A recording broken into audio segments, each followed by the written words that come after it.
नमस्कार मित्रांनो आणि मैत्रिणींनो, माझी होशील काच्या पुढील भागात तुम्हा सर्वांचं स्वागत आहे.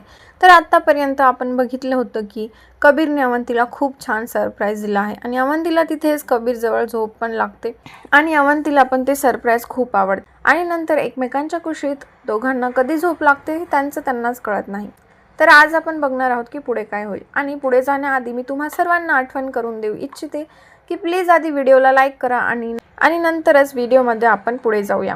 तिला शांत आपल्या कुशीत झोपलेलं बघून कबीरच्या मनाला शांतता मिळत होती. चेहऱ्यावर एक समाधानकारक हास्य पसरलं होतं. पावसाचा जोर हळूहळू वाढला तेव्हा कुठे त्याची नजर तिच्या गोंडस चेहऱ्यावरून हटली. सकाळी अजून सूर्य सुद्धा उगवला नव्हता. दररोजची सवयच होती लवकर उठायची आणि त्याच वेळी तिला हळूहळू जाग येऊ लागली. तिने डोळे उघड बंद करून कूस बदलू लागली. कूस बदलताना तिला तिच्या पोटावर काहीतरी भार जाणवत होता, पण हाताला थंड लागत होतं म्हणून तिने डोळे न उघडताच अजून अंगावरचे ब्लँकेट ओढून घेतली. बंद डोळ्यांना अजूनही बाहेरचा अंधार जाणवत होता. थंडी आणि पावसाची रिपरिप ऐकू येत होती. तिची चुळबुळ झाली तशी झोपेत त्याला लगेचच जाणवलं. त्याने लगेच तिच्या पोटावरचा हात घट्ट करून मागे ओढलं. तसे तिच्या मानेवर उष्ण श्वास जाणवू लागले आणि दुसऱ्या क्षणी पोटात गोळा आला ना. तिने खाडकन डोळे उघडले. एवढी छान तिला साखर झोप लागली होती, पण त्याच्या राकट हातांनी पोटाला जो विळखा घालून उठवलं ना, बस काळीच 100च्या स्पीडने धडधडायला लागलं. हळूहळू तिला कालची रात्र डोक्यात येऊ लागली. तिने हळूच तिची नजर समोर वर फिरवली तर ती रूममध्ये झोपल्यासारखी तिला जाणवत होती. काल आपण त्याच्या रूममध्ये झोपलो याची जाणीव होत मन घाबरून गेले होते. समोर मोठी काचेची स्लायडिंग दिसत होती. त्यातून जोरजोरात पाऊस पडत असल्याचे जाणून येत होतं. आभाळ दाटून आल्यामुळे सूर्यनारायणाचे दर्शन होईल असं तर दिसून येत नव्हतं. ब्लँकेटच्या आत तिला आता पोटावर राकट हात घट्ट झाल्यासारखा जाणवला.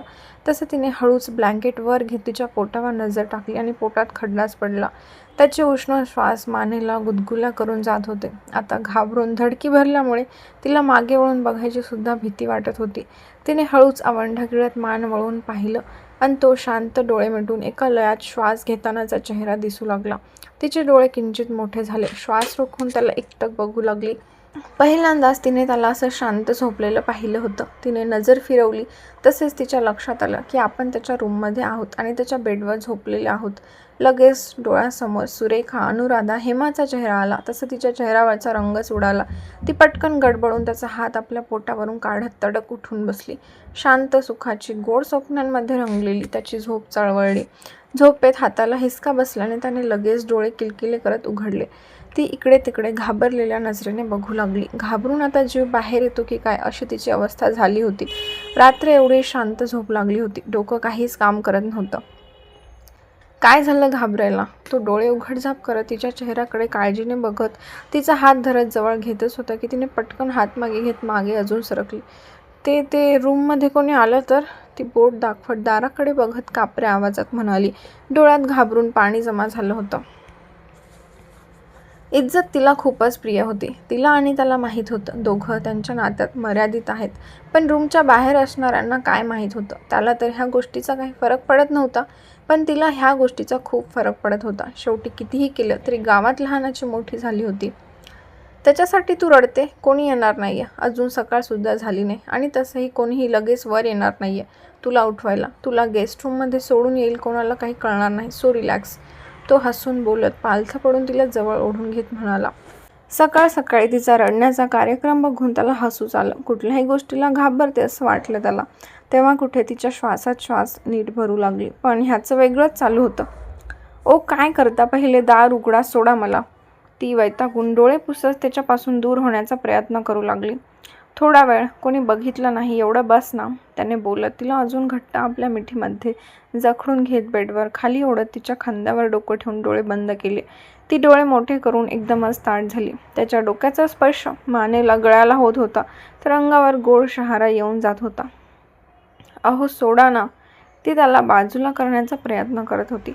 काय एकच तोंडात आहे, सोडा सोडा. मी काय तुला त्रास दिला का? काय केलं? तो मानवर घेत तिच्याकडे बारीक डोळे करून दात घट्ट आवळून म्हणाला. हा, थोडा वेळ सुद्धा माझ्यासोबत राहू शकत नाही. पहिले तर तुझी चूक आहे. मी तुला रूममध्ये माझ्यासोबत बोलायला बोलवलं होतं, पण तू काय रूममध्ये येऊन 1 तास झाला नाही की झोपून मोकळी झाली. तुला मी 2-3 वेळा उठवण्याचा प्रयत्न केला पण काही उठली नाही आणि आता लगेच माझ्यापासून लांब जायची घाई पडली आहे का? हा, तो खोटं खोटं रागवत तिच्या दोन्ही हातांमध्ये हात गुंफून थोडे बाजूला करत म्हणाला. ती अंग चोरून घेत त्याच्या हातातून आपले हात काढण्याचा प्रयत्न करू लागली. भीती, लज्जा तिच्या चेहऱ्यावरून पसरू लागली होती. तो कधी काय करेल याचा काहीच तिला अंदाज येत नव्हता. मला कळलंच नाही झोप कशी आली, ती पापण्या उघडझाप करत म्हणाली. त्याचा आवाज वाढला की तिचा आपोआप कमी होत होता. आपण ओरडलं तर तो अजून जास्त ओरडून त्याचा आवाज बाहेर जाईल, पण त्या बिचारीला कुठे माहीत रूम साऊंड प्रूफ होती. माझ्याकडे पण तुझ्या चुकांची मोठी लिस्ट आहे. तू माझ्या मिठीत झोपलेलं चालतं आणि मी तुला जवळ घेतलं की माझ्यापासून लांब जाण्याचा प्रयत्न करते. पूर्ण रात्र तू माझ्या मिठीत निवांत झोपली होती, तेव्हा मी काय तुला लांब केलं का? तो डोळे मोठे करून रागवत म्हणाला. तिने गाल फुगवून नजर खाली घेतली. ते काय हां? तो त्याचं हसू कंट्रोल करत म्हणाला, कारण आता तिचा सशाच्या पिल्लासारखा झालेला बारीक चेहरा बघून त्याला हसू येत होतं. पण जास्त वेळ तो त्याचं हसू दाबू शकला नाही. जोरजोरात हसत कपाळावर कपाळ घासू लागला होता. तसं तिलासुद्धा त्याच्या हसण्याने हसू येऊ लागलं. गालावर कधी झरझर गुलाबी रंग चढला तिचं तिलाच कळलं नाही. थँक्यू, माझी रात्र आणि सकाळ खूप स्पेशल केल्याबद्दल. आणि असे दिवस लवकर यावे ह्याचीच वाट बघत आहे मी. कबीर एक हात तिच्या गालावर ठेवत प्रेमाने तिच्या डोळ्यात बघत म्हणाला. तिने लाजून हसत त्याच्या गळ्याभोवती हात गुंफले. त्यानेही हसत तिला आपल्या मिठीत घट्ट कवटाळून घेतलं. ओ अहो. थोड्या वेळाने ती बाजूला होत हळू आवाजात म्हणाली. हो कळलं. तो हसत किंचित नकारार्थी मान हलवत बाजूला होत उठून बसला. ती पण दीर्घ श्वास घेत नजर चोरून उठून बसली. अजूनही त्याच्यासमोर लज्जायुक्त हसू चेहऱ्यावर होतच. त्याने मोबाईल घेत लॉक उघडले आणि जागेवरून उठला. तशी ती पण त्याच्या मागे निघाली. बाहेर जायचं म्हणून भीती वाटत होती. कोणी बघू नये म्हणून आता देवाला नवस मागत होती. तो बाहेर आला तशी ती त्याच्या मागे लपून त्याच्या मागून टी-शर्ट घट्ट पकडते. ओ ऐका ना, मला भीती वाटत आहे. कोणी आलं तर? ती घाबरून त्याचं टी-शर्ट अजून घट्ट मागे ओढू लागली. अवंती, कोणी नाही आहे. या फ्लोअरवर फक्त माझी आणि दादाची रूम आहे. बाकी गेस्ट रूम बंद आहे. कोणीही वर येणार नाही. चल. आणि अजून 6 वाजले नाही. मग वरती यायला कोणी उठायला तर हवे ना? तो किंचित वैतागलेल्या स्वरात तिचा हात पकडत म्हणाला. तो त्याची मोठमोठी पावलं टाकत चालत होता तर ती अक्षरशः पळत गेस्ट रूम गाठण्याचा प्रयत्न करत होती. पण त्याने हात पकडल्यामुळे जास्त लांब जातच येत नव्हतं आणि त्याचं घर होतं. मग तो कोणाला कशाला घाबरेल? तो त्याच्या रुबाबात चालत होता. हां, जावा झोपा, ती दार उघडत आत जाऊन म्हणाली. तसं त्याने पटकन दारामध्ये हात घालत दार पकडलं. तशी ती गडबडून प्रश्नार्थी नजरेने त्याच्याकडे बघू लागली. आहा, गुड मॉर्निंग विश केलं नाहीये मी? तो चेहऱ्यावर खट्याळ भावानं चेहरा तिच्यासमोर झुकवत म्हणाला. तशी ती ब्लँक होऊन चेहरा मागे घेत गोंधळलेल्या नजरेने त्याच्याकडे बघू लागली. ताई, अवंती त्याच्या मागे बघत थोडी जोरातच म्हणाली. त्याने मागे वळून पाहिलं तसं तिने पटकन त्याचा हात काढून दार लावून घेतलं. अवंती, तो चिडून दारावर हळुवारपणे मारत म्हणाला. ती खुदकन हसत दाराकडे बघू लागली. ओके, जेवढा तू मला आता त्रास देशील नंतर सगळंच मी वसूल करून घेईल, एवढं लक्षात ठेव, तो हलकं हसत म्हणाला. तिने लगेच दोन्ही हात चेहऱ्यावर घट्ट रोवले. लज्जा आणि हसू दोघांचा संमिश्र होऊन सकाळ सकाळी तिचा चेहरा चांगलाच ग्लो करत होता. तिचा काही आवाज येत नव्हता. यावरूनच त्याने अंदाज लावला आणि त्याच्या रूमकडे वळाला. सुरेखाने अवंतीचे आणि त्या दोघांचे कपडे तिकडेच मागवून घेतले होते, कारण हेमा मागेच लागली होती. नाश्ता करून इथूनच हॉस्पिटलला जायचं. रात्रभर काही त्रास झाला नव्हता, पण तरी तिला जोपर्यंत रिपोर्ट्स बघणार नाही तोपर्यंत मनाला शांती भेटणार नव्हती. शेवटी मुलीचं मन. सगळे नाश्ता करत होते. कबीर तर त्याच्या फोनमध्येच बिझी होता. अवंतीने नाश्ता करताना 1-2दा त्याच्याकडे पाहिलं, पण तो सध्या बिझी होता. तुम्ही जाऊन या, अवंतीला इथेच राहू द्या, मी आहे घरी, अनुराधा सुरेखाकडे बघत म्हणाली. बरं अवंती, आम्ही येतो दुपारपर्यंत. आलो की आपण घरी जाऊ, सुरेखा अवंतीकडे बघत म्हणाली. अवंतीने स्मित हास्य करत मान हलवली. मॉम, ती माझ्यासोबत ऑफिसला येईल. कबीर मोबाईलमधून लक्ष काढत अनुराधाकडे बघत म्हणाला. सगळे त्यालाच एकटक बघू लागले. अवंती त्याच्याकडे गोंधळलेल्या नजरेने बघू लागली.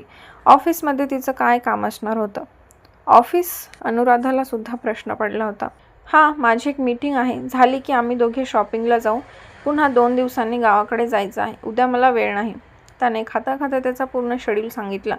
सुरेखा आणि हेमा एकमेकांकडे बघून तोंड वाकडं करू लागल्या. त्या हॉस्पिटलमध्ये जाणार आणि हे दोघेजण शॉपिंगला जाणार.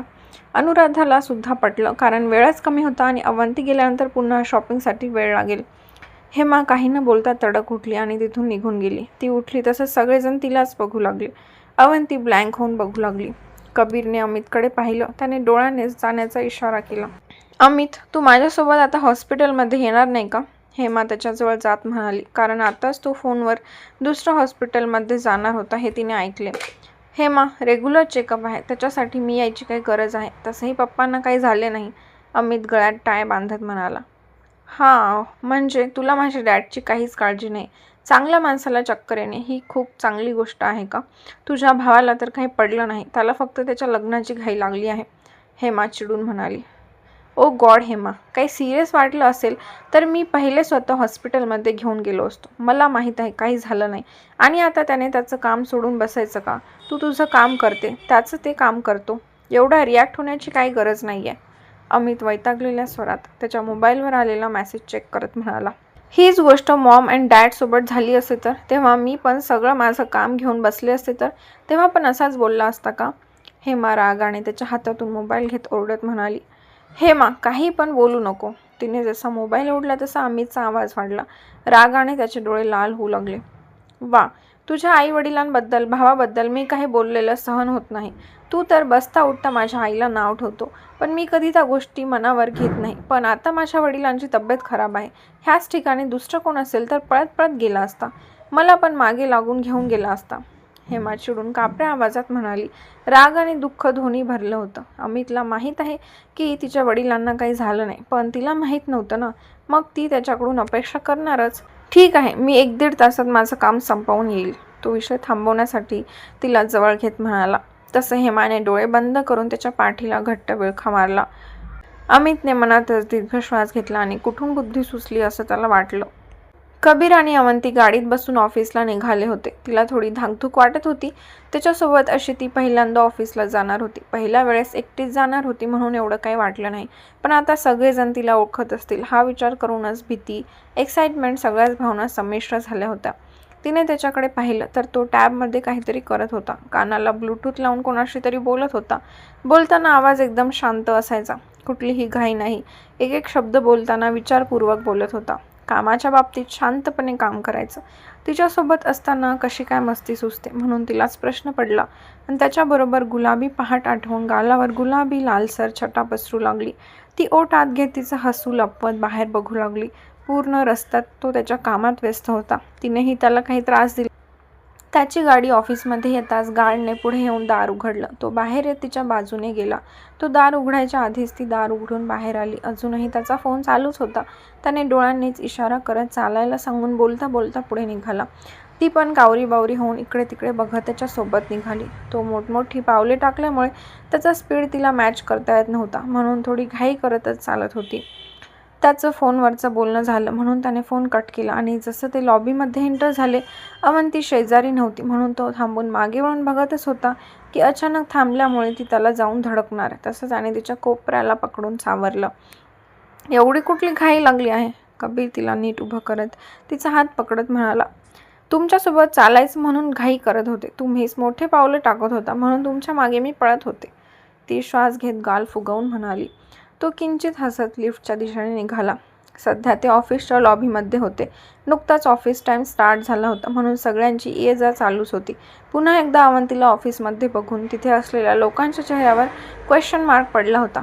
कारण ती दिसायला सुंदर असली तरी तिचं राहणीमान खूप सिंपल होतं. आत्ताही चेहऱ्यावर कसलाच मेकअप नव्हता. डोळ्यात काजळ, चेहऱ्यावर साधी पावडर असेल, कारण जर ब्रँडेड कॉम्पॅक्ट पावडर असली असती तर त्याचा लुक वेगळा आला असता. आणि कपाळावर काळ्या कलरची छोटीशी टिकली होती. कानात हँगिंगचे लोकल मार्केटमधलेच असतील हे तर बघूनही कोणाला कळून जात होतं. ड्रेस व्यतिरिक्त तिच्या अंगावरचं काहीच ब्रँडेड वाटत नव्हतं. ना हातातला वॉच, ना पायातली सँडल. आणि ती एवढ्या मोठ्या बिझनेसमॅनची, त्याच्या नावातच परफेक्शन होतं, त्याची होणारी बायको होती. ह्या गोष्टी जरासुद्धा मनाला न पटण्यासारख्या होत्या, पण कोणीच ह्या गोष्टीवर बोलू शकत नव्हतं. चालताना तिचं थोडंसं लक्ष इकडे तिकडे गेलं. तसं सगळ्यांची नजर बघून तिला ऑकवर्ड फील होत होतं. मन विचलित होऊ लागलं. सर, आज तुमच्या 2 ते 3 मीटिंग कॅन्सल करून संध्याकाळी शेड्यूल केलेलं आहे, एकदा चेक करता का? एक मुलगी त्याच्या बरोबरीने चालत म्हणाली. अचानक एका बाजूने एक सुंदर तरुणीचा आवाज आल्यामुळे अवंती थोडी वाकून गोंधळलेल्या नजरेने तिला बघून चालत होती. ब्लॅक कलरचा शॉर्ट स्कर्ट आणि व्हाईट कलरचा फॉर्मल शर्ट इन केलेला होता. चेहऱ्यावर किलोभर मेकअप असेल, पण त्यात पण ती खूप सुंदर दिसत होती. तिच्या हाय हिल्सने ती बरोबर कबीरच्या हाईटला मॅच झाली होती. त्याने चालता चालता अवंतीचा हात सोडला आणि त्याच्या शेजारी असलेल्या मुलीकडून टॅब घेत चेक करू लागला. त्याने टॅबवर बोट फिरून चेंजेस केले आणि तिच्याकडे देत लिफ्टचं बटन दाबलं. त्या तरुणीने स्मित हास्य केलं, पण त्यावर कबीरने काहीच प्रत्युत्तर दिलं नाही. म्हणून तिची नजर अवंतीकडे गेली. अवंती ब्लँक होऊन फक्त तिला वरून खालून निहाळत होती. ते बघून त्या तरुणीने ऑकवर्ड स्माईल दिली. तेव्हा अवंतीने पण ओठ दाबून स्माईल करत सुटलेला कबीरचा हात दोन्ही हाताने घट्ट पकडते. कारण तिचा ड्रेस आणि विनाकारण तिच्या होणाऱ्या नवऱ्याला स्माईल देत होती म्हणून किंचित राग आला होता. छोटंसं हृदय उगाच भीतीने धडधड करत होतं. नाही ते विचार डोक्यात येत होते. ती तरुणी एक नजर तिला बघून पुन्हा टॅबमध्ये बघत तिथून दुसऱ्या लिफ्टकडे जाऊ लागली. लिफ्ट आली तसं तो तिला घेऊन आतमध्ये गेला. 2 ते 3 मिनिट फक्त विचारच करत होती. डोक्यात इतक्या वेळात नाही ते प्रश्न येत होते. तो त्याच्या मोबाईलमध्ये व्यस्त होता. दोघे लिफ्टच्या बाहेर पडले. ओ ऐका ना, ती चालता चालता हळू त्याच्या अजून जवळ जात म्हणाली. हां. त्याला मोबाईलवर मेसेज आला होता. तो चेक करतच म्हणाला, मी छान दिसते का? ती ओठ दाबून हळूच पुटपुटली. बोलताना तिचा आवाज खूपच हळू गेला होता. तो मोबाईलमध्ये टाईप करत होताच की तिच्या प्रश्नाने तो जागीच थांबला आणि तिच्याकडे विचित्र नजरेने बघू लागला. पहिल्यांदाच तिने त्याला असा प्रश्न विचारला असेल. आजपर्यंत तिने कधीच त्याला विचारलं नव्हतं की ती कशी दिसते आणि तिच्यात काय पाहून त्याने प्रेम केलं. तोच तिच्या नैसर्गिक सौंदर्याची तारीफ करत होता. तिची बाहेरची सुंदरता कमी आणि तिच्या आतलं कोमल हृदय जास्त करून त्याच्या मनावर राज्य करत गेलं होतं. पण तिला अचानक हा विचार डोक्यात आलाच कसा काय म्हणून तो विचार करू लागला. तुला काय वाटते? त्याने हसून तिला प्रश्न केला. तो केबिनजवळ आल्याने तिथे असलेल्या स्टाफने पटकन केबिनचं दार उघडलं. तसं तो तिला घेऊन आतमध्ये आला. ते जाऊ दे, सांगा मला, मी आत्ता कशी दिसते? तुम्हाला मी अशीच आवडते ना? माझ्यात काही चेंज नको ना? हो ना? ती त्याच्यासमोर उभी राहत बारीक डोळे करून म्हणाली. बोलताना विचारणं कमी आणि होच उत्तर अपेक्षित होतं असं तिच्या बोलण्यातून त्याला जाणवलं. त्याने गालात हसत भुवया उंचवल्या. माझ्यासाठी चेंज होणार? त्याने तिला वरून खालून निहाळत विचारलं. नाही. तिने 1 सेकंडसुद्धा वेळ घेतला नाही. तुला चेंज व्हायचं नाहीये. तू जशी आहे तुला तसंच राहायचं आहे. मग मला विचारते का? हे डिस्कशन इथंच बंद होतं. तो किंचित खांदे उडवत तिला क्रॉस करून टेबलवर असणारा फोन घेऊन कॉल लावत म्हणाला. एक मिनिट. म्हणजे म्हणायचं काय आहे? मी जर चेंज होणार असेल तरच तुम्ही माझ्यातली कमी सांगणार आहात का? त्याच्या बोलण्याने तो थोडीशी गोंधळली होती. किंचित मनात राग आणि धाकधूक लगेच दाटून आली. पलीकडून फोन उचलला गेला तसं तो ऑर्डर देऊ लागला. त्याने रिसिव्हर ठेवून दिलं आणि त्याच्या चेअरवर बसू लागला. तसंही तुम्हाला गावंढळ मुली आवडतच नव्हत्या. किती बोलत होता मला. त्या दिवशी रात्रभर मला झोप आली नाही. रडले सुद्धा. ती कमरेवर दोन्ही हात ठेवून चिडून म्हणाली. तसं त्याने भुवया आकसून तिच्याकडे पाहिलं. अवंती, मी इथे काम करायला येतो. तुझ्या ह्या गोष्टीसाठी मला वेळ नाही आहे. 1-1.5 तासात काम संपून आपल्याला शॉपिंगला जायचं आहे. तो थोडासा वैतागून लॅपटॉप चालू करत म्हणाला. अचानक तिच्या डोक्यात काय चालू आहे हेच त्याला कळत नव्हतं. म्हणून वैतागला होता. एकतर त्याचं सगळं शेड्यूल पॅक होतं आणि ही त्याचा टाईम वेस्ट करत होती. तुम्हाला मॉडर्न मुली जास्त आवडतात ना, म्हणून तुम्ही पहिले मला नकार दिला ना. तुमच्या ऑफिसमधल्या सगळ्याच मुली मॉडर्न आहे. मग तुमची चॉईस पण तशीच असेल ना. मग माझ्याशी लग्न का करता? खरं सांगा, तुमच्या मनात काय आहे? तिचं डोकं आता भलतीकडेच चालू लागलं. तिच्या बोलण्याने तो शॉक होऊन तिलाच बघत राहिला. तुला वेड लागला आहे का? जाऊन तिथे बस. तो आवाज वाढत सोफ्याकडे इशारा करत म्हणाला. ती दात आवळून पुढे बोलणार की केबिनचं डोअर नॉक झालं. त्याने तिला हातानेच इशारा करून सोफ्याकडे जाऊन शांत बसायला सांगितलं आणि केबिनच्या बाहेर असणाऱ्याला आत यायला सांगितलं. ती पण तिचा राग आवळत सोफ्यावर जाऊन बसली. डोअर ओपन झालं तसं अवंतीचं लक्ष दाराकडे गेलं तर मगाशी जी तरुणी आली होती तीच तरुणी होती. कम मान्यता. Papers ready and did you check them once with mister Sharma? त्याने त्याचा एक हात पुढे करत विचारलं. येस सर, तुमच्या साईन हव्या. मान्यता त्याची नवीन सेक्रेटरी त्याच्या जवळ येत म्हणाली. ती त्याच्या चेअरच्या बाजूला उभी राहिली. हातातली फाईल त्याच्यासमोर ओपन करत थोडीशी वाकून फाईलमधले काही पॉईंट्स त्याला दाखवत होती आणि तो लक्षपूर्वक वाचत होता. दोघेजण शांततेत बोलत होते, पण इकडे कानातून धूर निघत होता. कपाळावर आठ्या पडल्या होत्या. रागाने दोघांकडे बघत होती. मान्यता त्याच्या खूपच जवळ होती आणि पाठीतून वाकल्यामुळे तिचं अंग प्रदर्शन पण दिसत होतं. तिने हातातली ओढणी घट्ट आवळून धरली होती. कबीरचा पण राग येत होता. 10-15 मिनिटांनी मान्यता फाईल घेऊन केबिन बाहेर गेली. तेव्हा त्याचं लक्ष तिच्याकडे गेलं तर ती रागाने बारीक डोळे करून त्याच्याकडेच बघत होती. काय झालं? राग कशाचा आला आहे? तो हसत वैतागलेल्या स्वरात तिच्याकडे बघत म्हणाला. त्या मुलीला मांडीवर घ्यायचं राहिलं होतं. एवढ्या जवळ उभं राहायची काही गरज नव्हती. तिला चष्मा नाही ना? तुम्हाला चष्मा नाही? ती रागाने नाकपुड्या फुगवत चिडून म्हणाली. तिच्या बोलण्याने तो डोळे बंद करून कपाळाला हात लावून जोरात हसू लागला. तू जेलस फील होत आहे का? तो हसत भुवया वर करत म्हणाला. पहिले माझ्या प्रश्नाचे उत्तर द्या. पहिले तर मी तुम्हाला आवडत नव्हती, गावंढळ वाटत होती ना. मग तुम्हाला कसं काय मी आवडू लागली? आणि लग्नानंतर तुमची इच्छा असेल मी बदलायची तर बिलकुल बदलणार नाही आहे, तर्जनी दाखवत चिडत म्हणाली. आत्ता माझी मीटिंग आहे. आल्यावर तुझ्या प्रश्नाचं उत्तर तुला मांडीवर बसवून घेऊन देईल. तो जागेवरून उठून तिला एक डोळा मारत त्याचा कोट नीट करत म्हणाला. आणि तिचे तर डोळे स्टार्ट झाले. दुसऱ्या क्षणी पोटात गोळा दाटून आला ना. तर बघूया पुढच्या भागात कबीर अवंतीला काय उत्तर देतो आणि कसं उत्तर देतो. तर हा भाग तुम्हाला आवडला असेल तर व्हिडिओला लाईक करायला विसरू नका आणि पुढचा भाग बघण्यासाठी चॅनलला नक्की सबस्क्राईब करा. भेटूया लवकरच पुढील भागात. धन्यवाद.